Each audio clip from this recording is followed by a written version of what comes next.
Thank you.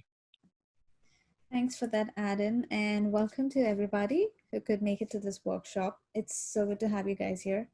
I'm Aneesha. I'm the postgrad student from the SFI course.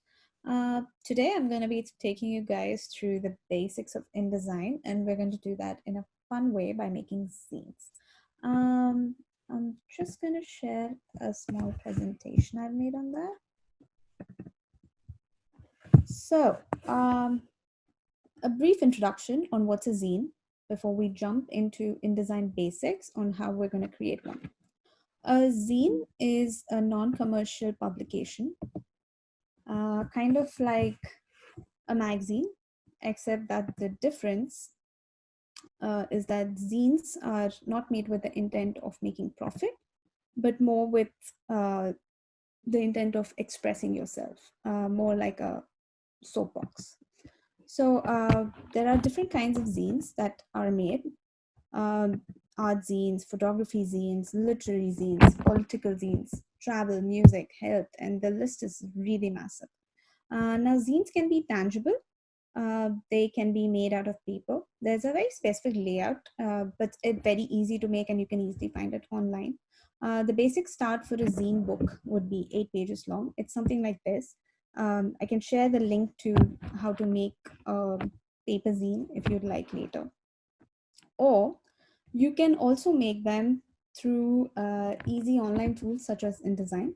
It really depends on the kind of medium that you would want to indulge with and what's the purpose of the zine you're making. Like, is it for self? Is it for online publications? Do you intend to print it, post it somewhere, etc., etc.? So let's get started. I'm going to be moving to the InDesign window now. Just a quick question: if are any of you also working on your laptops with InDesign right now? That would help me time the built-in breaks a little better. You could just type in on the chat if it's a yes that you'll be working on the InDesign with me.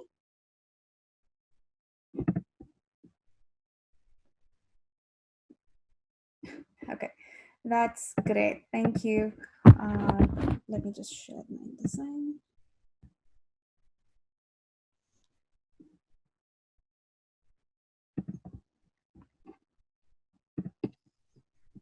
Right. So the first step is to create a file. InDesign is used for different purposes, and you can find standard dimensions for different types of documents. For example, I'm going to create a new file here. And here you can see different tabs which have preset document dimensions already on the InDesign software.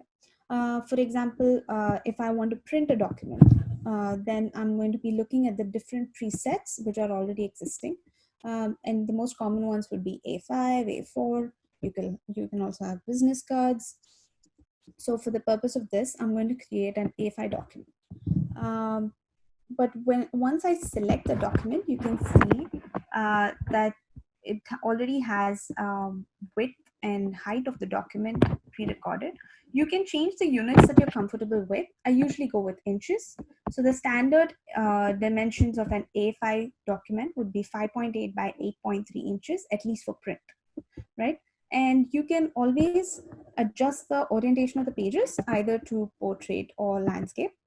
As I mentioned before, the standard number of pages for a zine book would be 8. So we'll be using 8 pages for the purpose of this workshop. And this box that you see here, checking this spacing pages box would allow you to align pages front and back, just like a book.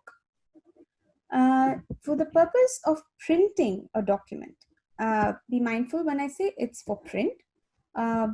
We need to understand these elements of margin, bleed, and slug. So margins are drawn from the edge of the paper. If you guys can see this on the window when I'm speaking, this is a margin.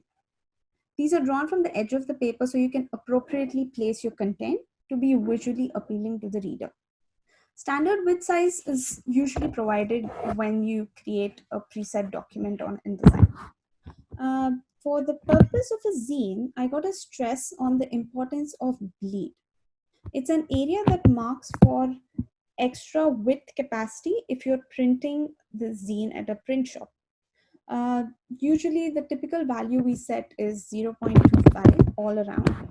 Now, this value, if I change it in one of these dimensions, it is automatically reset in the rest of them because of this icon here, which allows me to make settings all at the same time. If I disable it, then I can make individually based on what I want. So the top and bottom is, of course, the top and bottom of the page. Inside outside is more in reference to a book. So when you're opening a book, the corners, the book leaf would be the outside, whereas the rim margin where the binding happens, that would be the inside. So we usually give a little more leeway for the inside part. I'm going to give it 0.35. And the outside is set at 0.25 as always. Because when we are binding a book, sometimes they cut out a little extra width to accommodate like a proper binding of it, right? So you can always preview a document before you create it. So you can, as long as you're satisfied with the setup, you just move the dialog box. You'll be able to see a brief outline of what it looks like. And then you click on create. Right. So the red line you see here is the actual size of your document. Like when you're printing it, this is the actual size of the paper.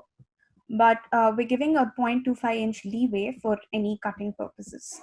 By clicking W on the keyboard, we can see exactly what is being printed after the bleed area is eliminated. Right? There's a bit of a, I think your hand might be touching the mic of the whatever computer you're using, so it's hard to hear your voice a little bit sometimes. I don't know if the laptop's not on a flat surface or something. Just I think somebody in the chat noted it, and I noticed it too as well. Oh, thanks for noticing that. Am I better audible now, Adam? We can still hear you, but there's a, I think something might be touching the mic, like your hand might be on the mic or something like that, like within the laptop. Not that I know of something happening, but is it any better? It's not like the biggest deal. I think people can hear it. It's just, it might just be one of those things that has to be in the background during the workshop. Yeah. Right. I'll also try to talk a little more slowly so people can grasp what I'm saying. Yeah. Please feel free to interrupt me if there's something else that comes up in the chat. Sure. Thank you, Aneesha. Thank you.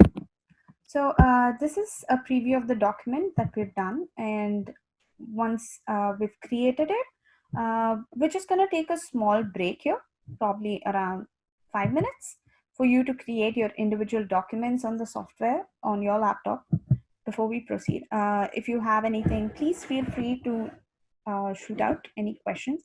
I'm going to stop the share so that I can see the chat window as well.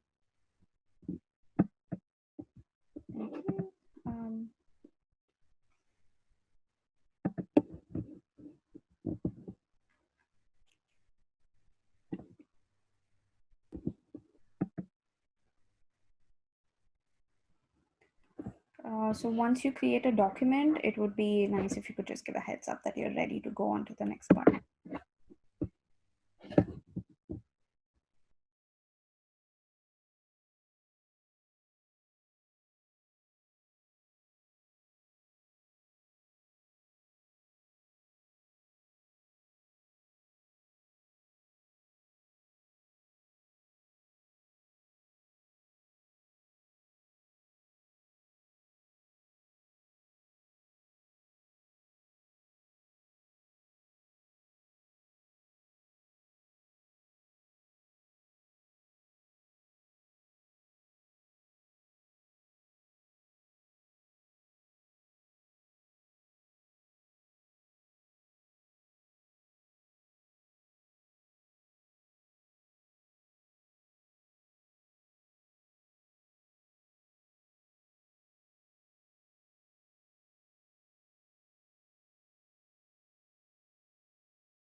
That's Aliza done.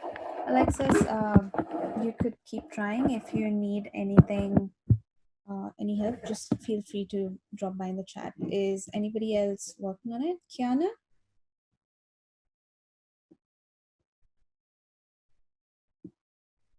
Okay, that's perfect. All right, so now we're going to look into the layout of InDesign. Let me share the screen again. This is the layout that we've created. I've already pre-designed the file to help us in smoother navigation during the workshop.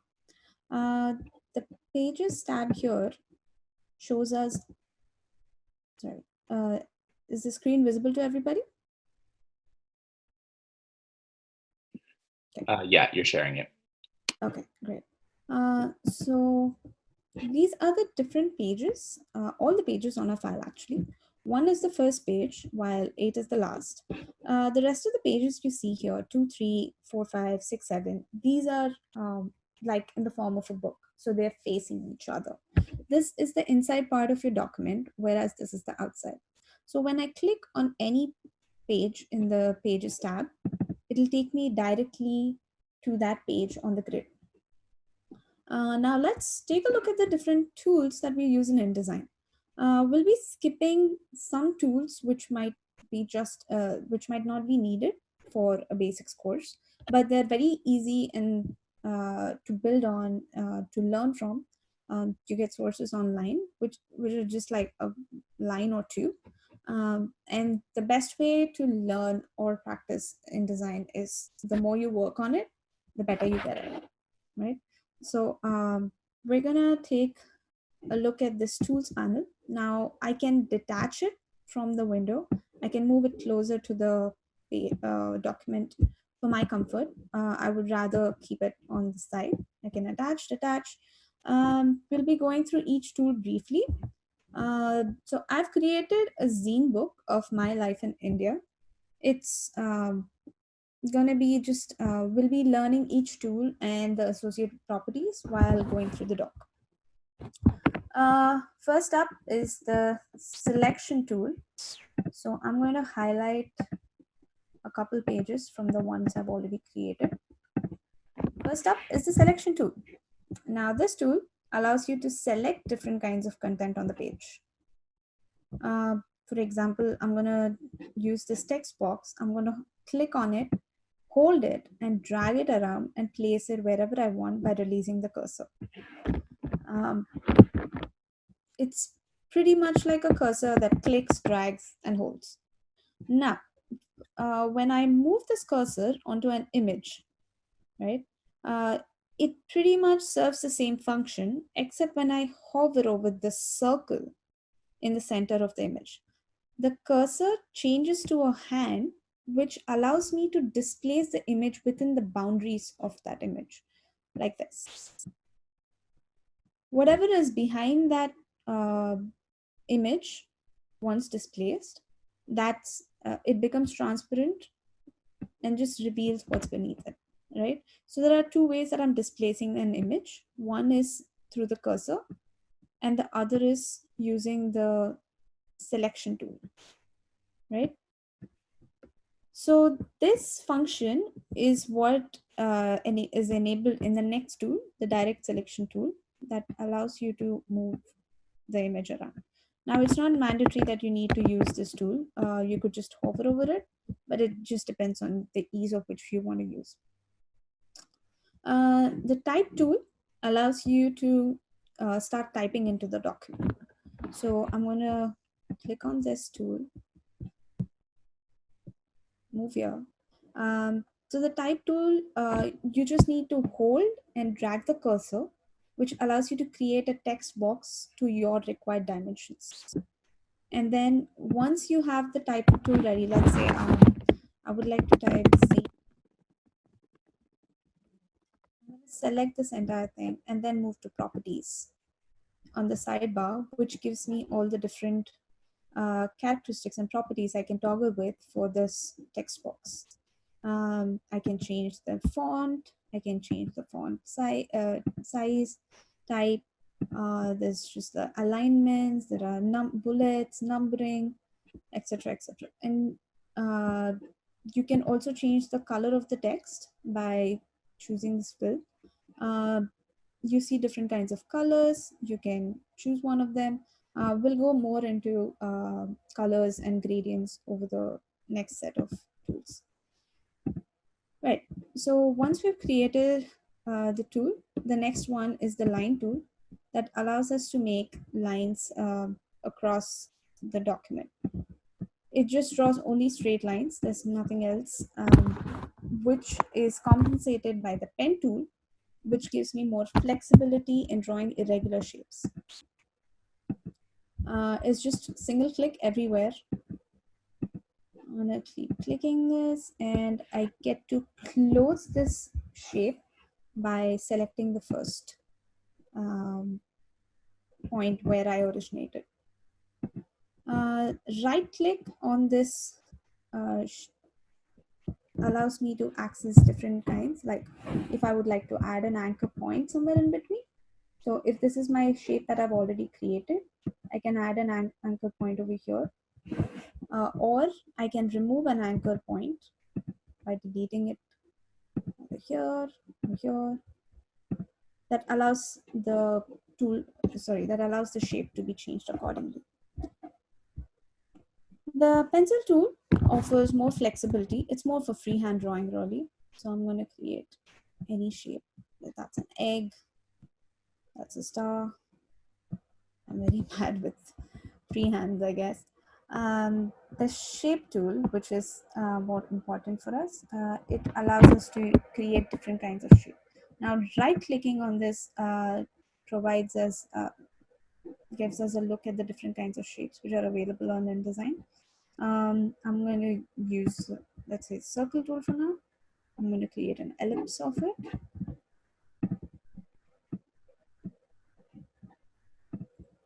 Uh,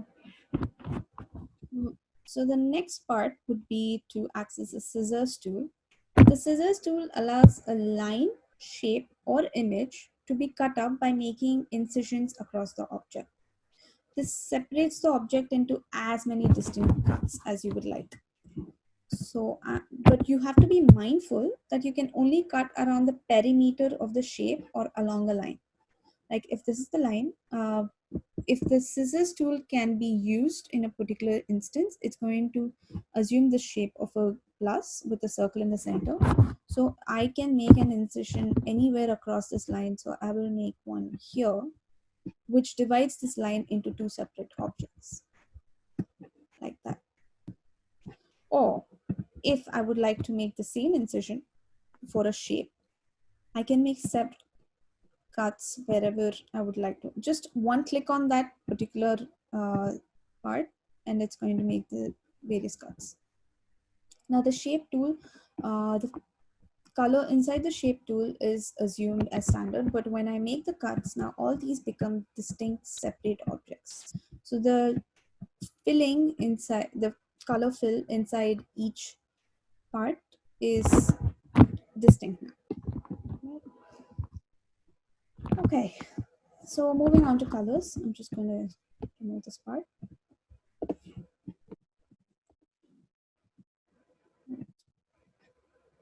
So the color boxes that you see here determine the color of an object. So for example, if let's say I'm making another ellipse, I could also make a polygon, right? So I would like to fill them up with different colors. So once I create a shape or a solid, you can choose the color you want by double clicking on either the fill or the outline. So I'm looking at the filling inside the ellipse. So I can choose any color I want on this gradient bar, or I can add in a specific hex value if I've already known it, right? So I'm gonna choose aqua blue. That's the shape that it's gonna take.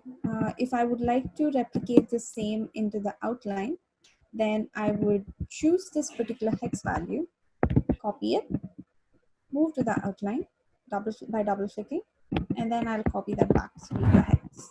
I press OK. Now you have a perfect ellipse of your preferred color.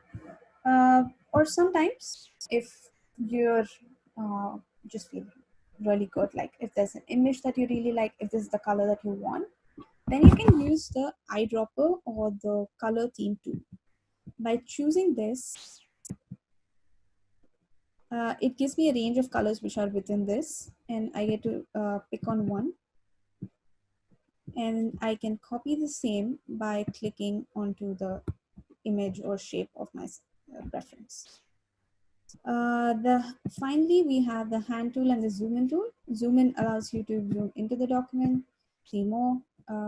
Zoom out is just, you can actually just like scroll in and out through your mouse. Whereas the hand tool allows you to move across pages without disturbing any elements on the page. It's pretty much how we use hand tools even in MSP. Right. So before we start making content and familiarizing ourselves with tools, we'll take a look at the layers tool. This is layers. Uh, the images or text in each layer can be overlapped one over another. The hierarchy in which layers are placed determines the overlapping. For example, if this is a blank page, I would like to draw a rectangle, a circle, and a hexagon, one on top of another, uh, like this, right? So when I'm changing the hierarchy of which these layers are placed determines the visibility on the document. Like for example, if I move the hexagon beneath the circle layer, I wouldn't be able to see it because it is hidden behind the circle. So just be mindful when you're creating different layers that if you're not able to find a particular object or something that you've created in a layer, it might be because of the order in which the layers are placed. You can also toggle between visibility between different layers. That's what I've been doing since a while. Uh, you just need to press on this toggle button that allows you to see a particular layer. Now, if I want to make changes to, let's say in one particular document, there are several layers within it. Let's make one here, and I'll add an object here. Sorry, just a sec.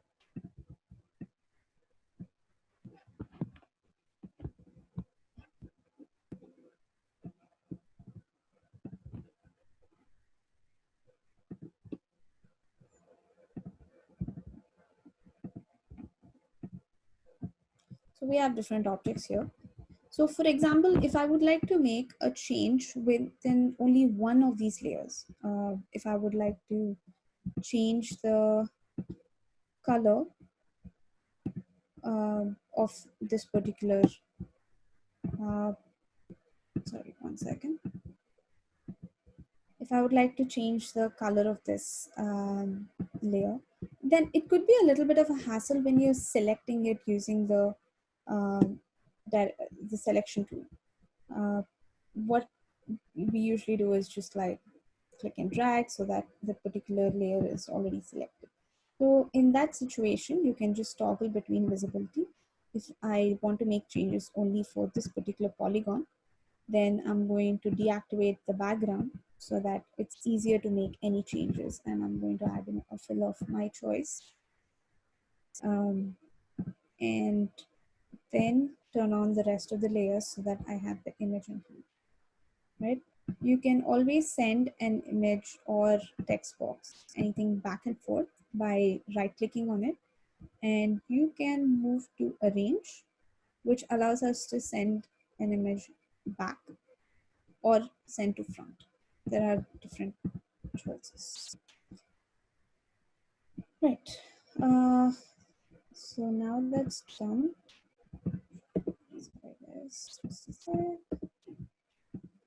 Right.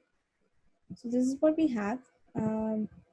If you'd like to toggle a little bit, we have freeway time for like 10 minutes. If you'd like to make just like play around with the tools, just create something, maybe the first page of a zine, something that you want to express yourself about.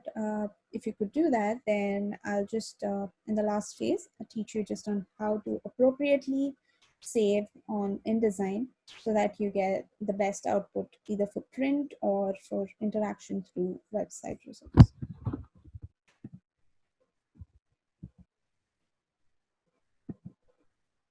Are you referring to the brown color? Oh, that's just a simple rectangle tool that I used. Use rectangle, place it in the background. But then, as I mentioned, if I want this in the background, first I'm going to change the color to something I like. And then I'm going to right click on it, move to arrange, and send it right to the back. Now, if I would like to push the brown behind that, I would say to front, right? There are different ways you can toggle around. You just need to like move it around a little bit. You can bring to front, move to back, and such. Does that answer your question?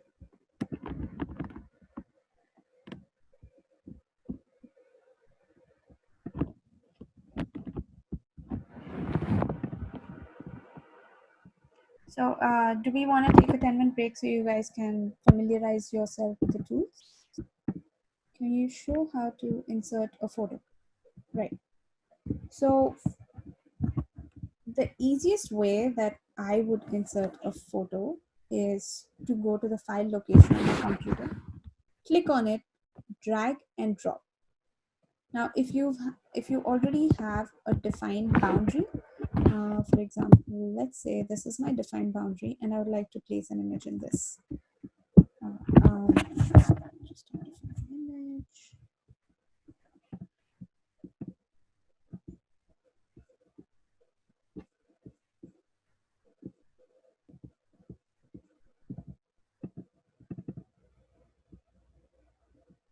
Right. So I found a random image.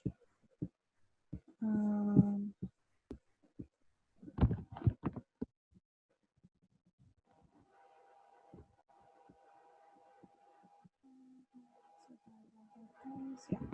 So I have an image on my laptop. I'm going to drag and drop it, and it's going to automatically get filled within the confines of that boundary that you've created. If you do not have a boundary as such and you want to experiment with it once it's on the file, just drag and drop it anywhere in the file document. Then you can adjust it to whatever size shape you like. I would prefer the second method so that you can choose the required dimensions. Just try picking any image from your file and drag and drop into InDesign. It's going to give you a small arrow marking, which from when you have to like hold, drag to the required dimensions and then drop so that it takes that image. Right.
Sorry, folks. If you could just take a look at the screen share again.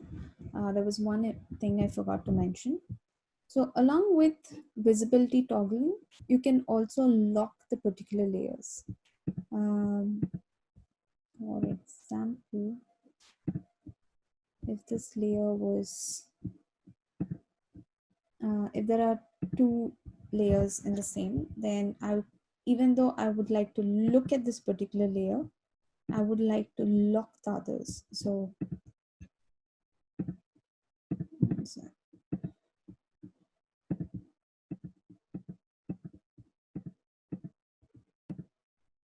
right. So I can, when I lock this particular layer, that means I cannot move any part of this layer or make any changes to it, even though it is visible on my screen. Right? When I unlock it, I can make changes to the elements in that particular layer. And you can also rename your layers to whatever you're comfortable. Some people, there are two kinds of designers, one who name their layers, one who don't. So as you practice more, as you work around it more, you know which is best suited to you. So yeah. I hope that helped. I have like 2 more minutes before I need to move on to how to save an InDesign file. Just a show of hands once you guys are ready, please.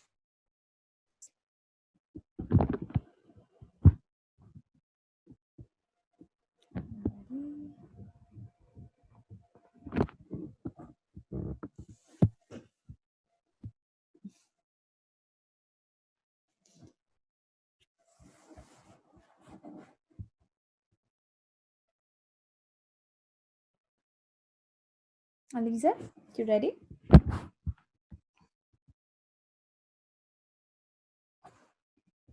Okay, amazing.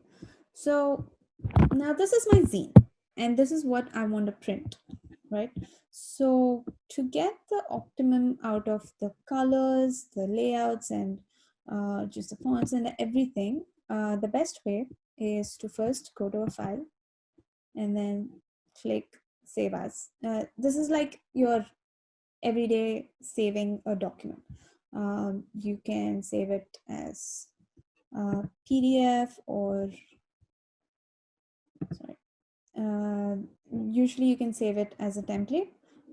Prefer to go with the standard one, which is already selected. But also the important part is to export your document, let's say for printing.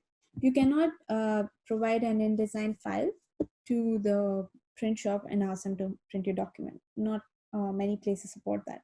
So rather what we can do is export a document, and in this document you save as a particular file name, and there are different formats with which you can print. So Adobe Print, the PDF for print is what you give to the print shop. Interactive is more for something that you want to publish online, like web design, posters, something that you want to put up on social media, etc. So if this is my print, I'm going to select print for that. Click save. Yes, I want to replace it. So here we're going to see the various characteristics based on how they want to put out the PDF. So always make sure that you have it on high quality print. And then pages, I'm selecting all pages. I want to export it not as pages because this is a zine book where I want front and back like a book. I'm going to select spread. Right, everything else is as it is, but when you're printing, as I mentioned before, you need to be mindful of bleed. So whatever document settings you selected in the beginning, if you're good with that, then just click on use document bleed settings. If not, if you'd like to change, then you can make the necessary changes, but it's preferred that you work in the beginning, make your settings in the beginning, work on the document, and then finally go for print, right? And then you click on export. That should have created it somewhere. Just a sec.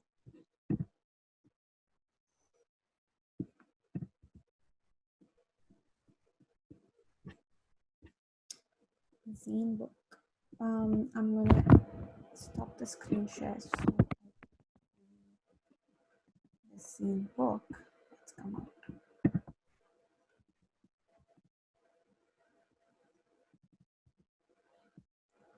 So this is what it looks like, and this is how it would be printed. This is the first page of your zine book, second, third, fourth, fifth, sixth, seven, and eight. Right? If you can see a little bit of the leeway that we provided, the 0.25 inch for the bleed. So this part would be cut out once the printing is done. So once this book goes for printing, the size of the paper would be the extreme corner of this, right? So this is the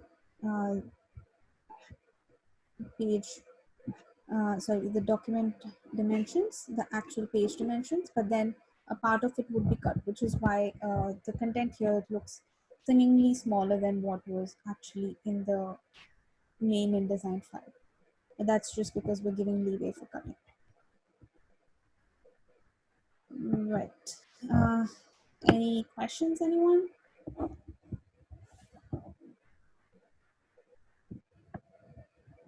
You could type it in the chat box. I'm glad to answer any.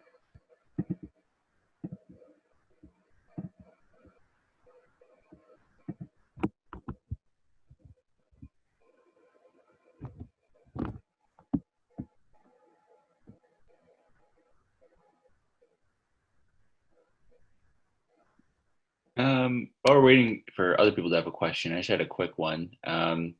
It's connected to the idea of margins and bleed and slug and stuff. Do you find that when you leave the margin for the middle of where the pages connect and you see it open faced, if you make a zine that's bigger, do you have to leave that margin in the middle to be bigger as well? Could you repeat your question once, Adam? I missed you a little. So when you have a margin set up, right, you always leave a little extra in the middle because it's going to be bound, so you're going to lose some of it, right? Do you find that as you scale up, like if you have a thing that's like 11 by 14, is that inside margin going to have to be like bigger than it would be if it was like a 5 by 8 or something? So it depends what kind of binding you want to get done. There are different kinds of bindings which would require different paper widths to be cut. Okay. So that's something that you can talk to the print shop before you do that, or you can give specific instructions to the print shop that this is how you'd like their binding to be done. And in terms of the size, the scale up, it won't really matter so much as long as you are sure on the kind of binding you want and how much page leeway needs to be left for cutting. Okay, that makes sense. Thank you. Oh, so my zines are, I usually don't make them on InDesign. InDesign is a tool that I mostly use when I'm making layouts for posters, flyers. I can share that on my Behance. It's on my Behance profile. I can share that part for you. But most of my zines are more tangible. I like painting, I like sketching. InDesign is just very effective in creating a more finished product. The zines I make are more for my expression. They're not published anywhere. But this is the only one which I've made online. So sorry about that. I don't have any on me right now. It's lovely seeing you, Alexis. Thank you so much for attending.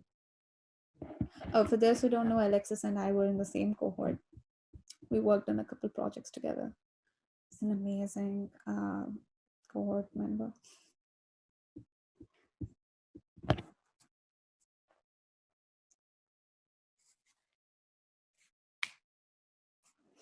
So just a quick question.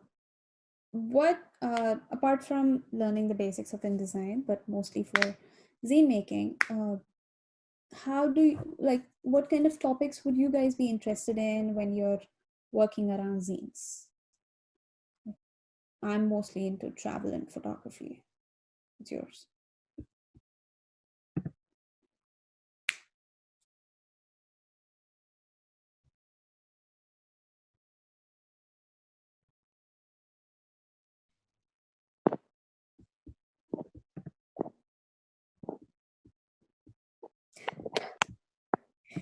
That's very interesting. Sure. Nice.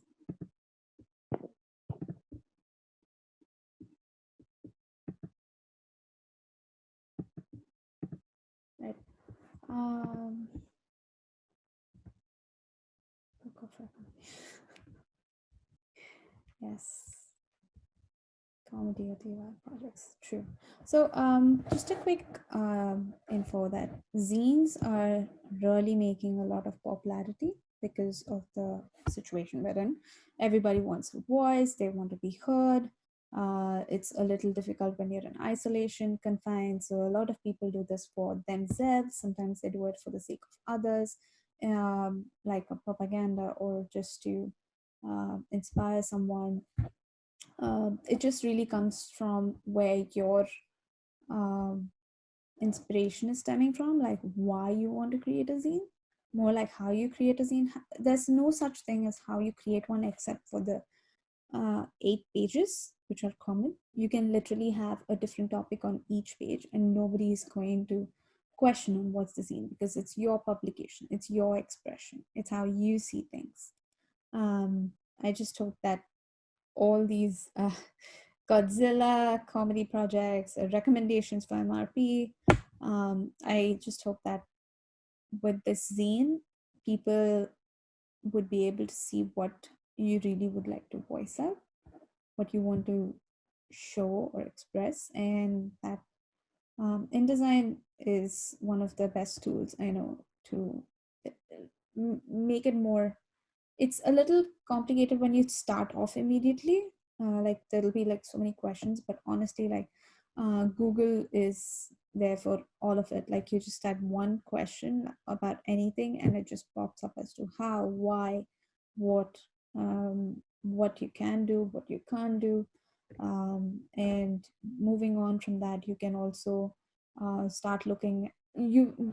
I mean, I don't know if how many of you are familiar with Adobe softwares in general, but a lot of them are distinct in their own way in terms of purpose and functionality, but some of them are similar, especially Photoshop and Illustrator.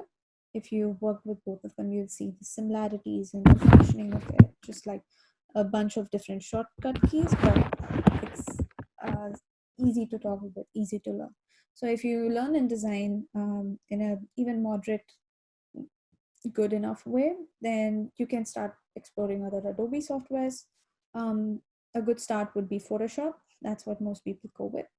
Illustrator is more for graphic design, for freehand drawing. If you have something that you'd like to style, is an amazing one. Well, these are the three that I talk with most. But if you're interested, I know there are people who are into Premiere, After Effects. Adobe softwares are massive. Like there's just a lot to grasp and make out of them.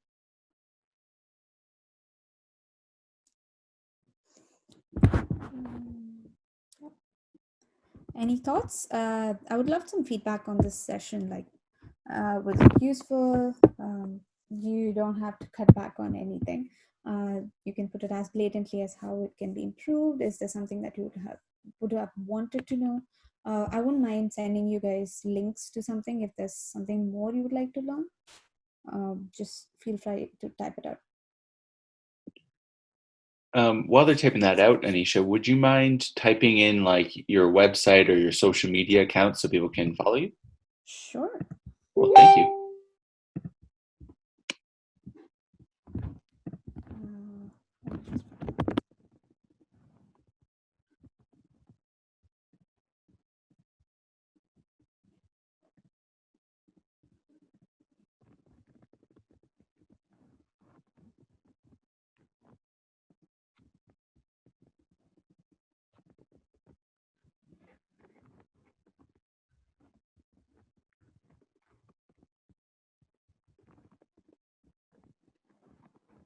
Instagram.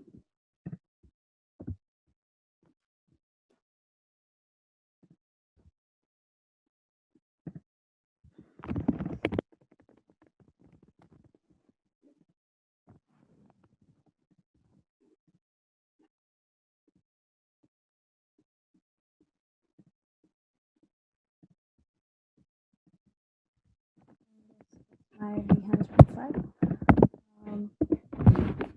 It's like a very rudimentary space for my projects, but hopefully I'm planning to build one soon.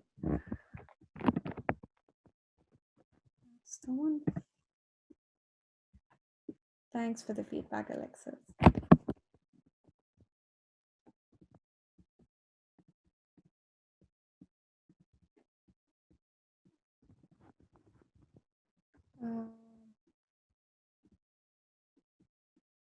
Do we have any more questions? Do we wrap up? Is everyone good? Cool. It seems like there's no more questions in the chat. But again, feel free to chime in. And we're at the end of the workshop too. So if somebody has something, you can probably just unmute yourselves at this point to ask the question. But yeah, thank you, Aneesha. If nobody has any questions, just thank you, Aneesha. But oh yeah, no problem. This was the Aneesha show. This was you did phenomenal, Aneesha. Thank you very much. This was awesome. I that was good. took away so much information. It was crazy. I was really excited for this. This is the first time I was ever facilitating something on my own. So it's great to get the feedback. Thanks, guys. And you've been like great. It was like very smooth, very good transition across Kiana, Aliza, and Alexis. Thank you, guys. Mm-hmm. Yeah, thank you for everyone for attending. Thank you to Aneesha for hosting this amazing workshop. Thank you to Sabrina, who's another OCAD SU member, who's our event planner. While we have people here, Sabrina, if you're still around, is there any events coming up that you wanted to mention to the people that attended the workshop today? Maybe unmute yourself and let us know. Hi. Yeah, so we have a call for submission ending today actually for our winter, not our winter feast, our spring festival, where we're going to be launching a live video event on our website in April. So we're still accepting submissions today. We are also accepting submissions for the poster design and catalog design if anyone's interested in that. But yeah, so our festival is going to take place April 16 and 17, and it will be on our website. So around the date of the event, you could probably just find the link on our social media account. But yeah. Cool. Awesome. Thank you, Sabrina. Awesome. So yeah, lastly, thank you everybody for attending. I'm going to stop the recording now.